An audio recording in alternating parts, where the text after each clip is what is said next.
Okay, so ang dami nagtatanong sa akin dahil siguro marami tayong na-cover na free-to-play NFT games.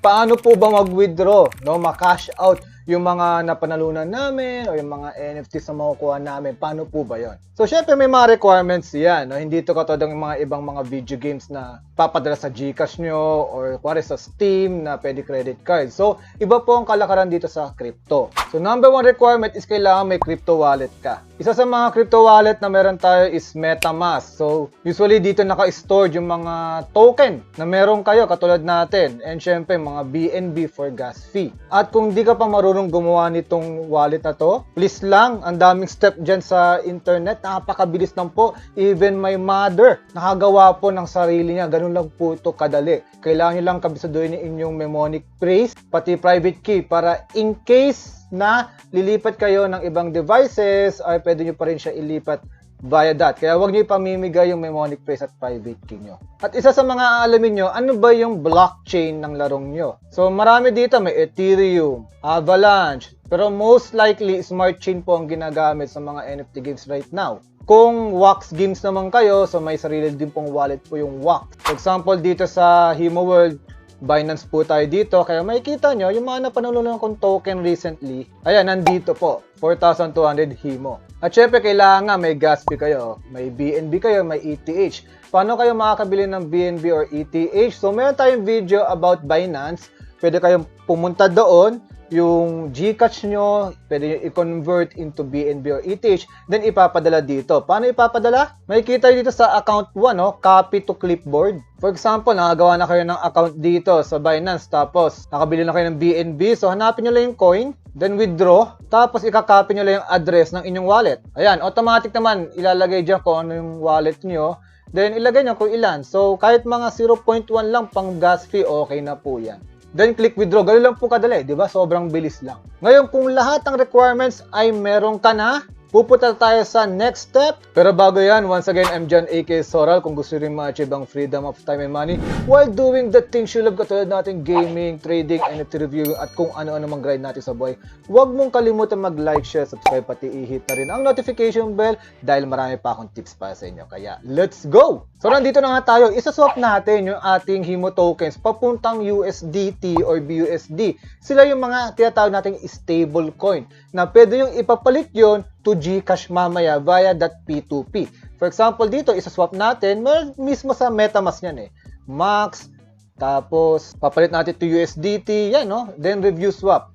Then meron din po yan sa PooCoin. Mas gusto ko dito kasi di ka na mag-iisip ng slippage, di ba? So, sa Soral, ano po yung slippage? Kung ayaw nyo mag-isip, sa PooCoin na lang. I-connect nyo lang yung inyong wallet. Then, may Pancake Swap as well. Yan. So, madami na kayong option para i-swap yung mga gaming tokens nyo to stablecoin or mismo kahit mga crypto like BNB or ETH. Then, once na ma-convert nyo na, isi-send naman natin yung USDT. If ever, guys, na hindi nyo makita yung mga tokens like USDT, BUSD, pwede nyong i-check sa Google, ito yung mga contract address nila. Make sure na tama po yun. Okay, makikita nyo naman daw. Kasi baka maipapalit nyo sa iba, which is delikado yon. So, yan, send lang natin. So, paano yung kukunin yung address kung kanina withdraw, ngayon deposit? Ayan, so, hanap kayo ng network, make sure na BSC, BNB Smart Chain. Di ba, Smart Chain yung MetaMask natin. So, ikakopy nyo lang po yan, no? Click to copy, then copy-paste nyo lang. So, yan, dyan na po ipapadala yung USDT. So, for example, imamax natin. Next, make sure may gas fee kayo. Then, confirm. Ayan. So, ganoon lang po kabilis. So, hintayin na lang natin USDT papunta doon sa Binance natin. So, yun na. Dumating na sa ating wallet yung USDT. Ang gagawin po natin susunod na step, syempre sa wallet natin, fiat and spot po yan mapupunta. Pero pupunta tayo sa funding wallet. Dito kasi, sa funding wallet, mailalabas, no, yung crypto na yan papunta sa ating GCash. Ang gagawin nyo lang is, ito, i-click natin sa funding, no? Transfer, yan. So, from fiat and spot is mapupunta yung USDT natin doon, papunta sa ating funding wallet. So, for example, pag minax natin yan, so mapupunta yun lahat. Okay? Yung USDT na nandun sa spot mo. Once na mapunta na po yung lahat, guys, pupunta ka ngayon sa P2P trading. Dito, i-click nyo yung PHP, syempre. Yan ang pera natin, di ba? Yan. So, we will sell USDT. So, ito po yung current from the making of this video yung exchanges po ng USDT to PHP. Yan, kaya ako pinapa-convert to USDT. So, pwede naman BTC, BUSD, pwede din po yan. So, for example, hanap lang kayo ng mga magaganda yung completion, no? Pati magaganda yung deal.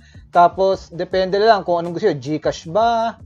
Makikita nyo naman dito, GCash, bank transfer, Union Bank, BPI, yan. So, madami pong bangko dito. Then, sell USDT, ilalagay nyo lang yung, for example, 600. So, bibigyan kayo ng 33,450 pesos. Then, click sell lang. Tapos, mag-uusap na po kayo ng seller para po itong pawn shop.